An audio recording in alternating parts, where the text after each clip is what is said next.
नमस्कार.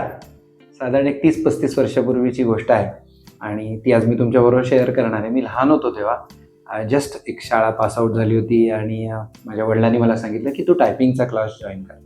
मला काय टायपिंग करायचं नव्हतं, त्यामुळे मी फार मूडमध्ये नव्हतो.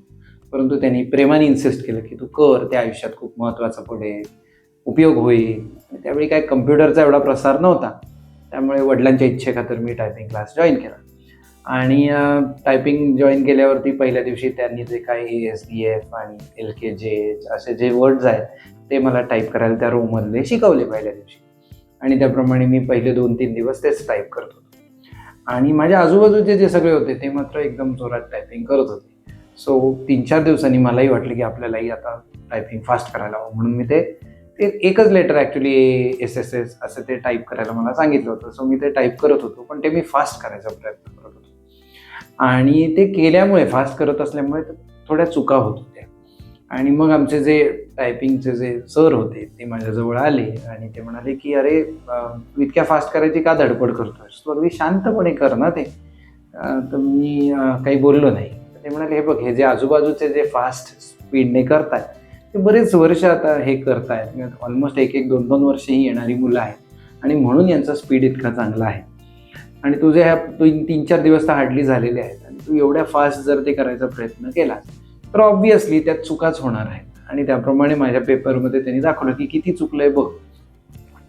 आणि ते म्हणाले की टायपिंग ही अशी गोष्ट आहे जी तू सरावानी करू शकतोस आणि जितकाच तू सराव करशील तितका आपोआप तुला टाईपवरती म्हणजे तो हात बसेल आणि तो एकदा हात बसला की मग तू पण फास्ट करू शकशील. पण टायपिंगमधली अजून एक महत्त्वाची गोष्ट त्यांनी मला सांगितली की एक लक्षात घे की जसं सराव महत्त्वाचा आहे त्याचबरोबर टायपिंगमध्ये ज्या चुका होतात, म्हणजे तुझ्या ज्या पेपरवरती ज्या चुका होतात त्या तुला बदलता येत नाही, त्यात करेक्शन नाही, तुला पुढे जावं लागतं. आणि जितकं तू चुका करशील तितकं ते पेपर खराब दिसेल आणि मग तुला परत नव्याने सगळं सुरू करावं लागेल. तर त्यापेक्षा शांतपणे कर आणि सराव करत राहा. सराव करत राहिलास तर आपोआपच तुझा स्पीड वाढणार आहे, पण 2-4 दिवसात काही तुझा स्पीड वाढणार नाही. आणि अजून एक महत्त्वाची गोष्ट त्यांनी मला सांगितली की हे आपल्या आयुष्यात पण ॲप्लाय होतं. म्हणजेच आपण जर चुका केल्या तर त्या आपल्याला अशा इरेज करता येत नाही आयुष्यात, ते बदलता येत नाही. तर ते नव्याने आपल्याला परत सगळा संसार सुरू करावा लागतो. आणि सगळ्यात महत्त्वाची गोष्ट, सराव पण खूप महत्त्वाचा आहे आयुष्यात. सो हे जे टायपिंगला आवश्यक आहे तेच रिअल लाईफला पण कनेक्ट होतं. तर मित्रमैत्रिणींनो, जेव्हा ह्या आमच्या सरांनी मला हे सांगितलं होतं तेव्हा मला ते फार आतमध्ये भिनलं नव्हतं, पोचलं नव्हतं.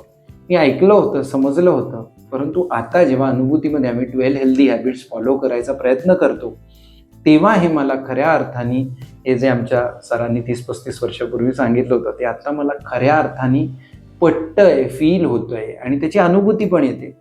कारण आम्ही बरेच वेळा सगळ्यांना सांगत असतो की 12 हेल्दी हॅबिट्सचा तुम्ही सराव करा, तुम्ही रेग्युलरली ते प्रॅक्टिस करा. अनेक जण आम्हाला विचारतात तुम्ही वारंवार ह्याचा पुनरुच्चार करता, वारंवार सांगता, तर ह्या 12 हेल्दी हॅबिटचं इतकं महत्त्व काय?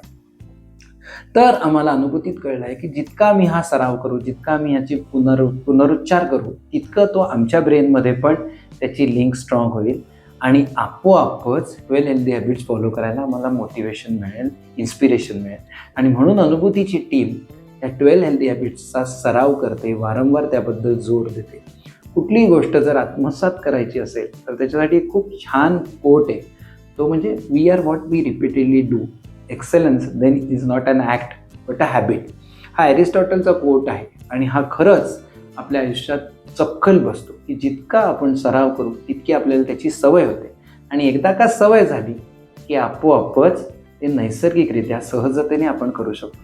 मला खात्री आहे कुठलीही गोष्ट तुम्हाला शिकायची असेल, त्यात पारंगत व्हायचं असेल तर तुम्ही आजपासून सरावाला खूप महत्त्व द्याल आणि सरावाला महत्त्व दिलं की आपोआप ती तुमची सवय होईल.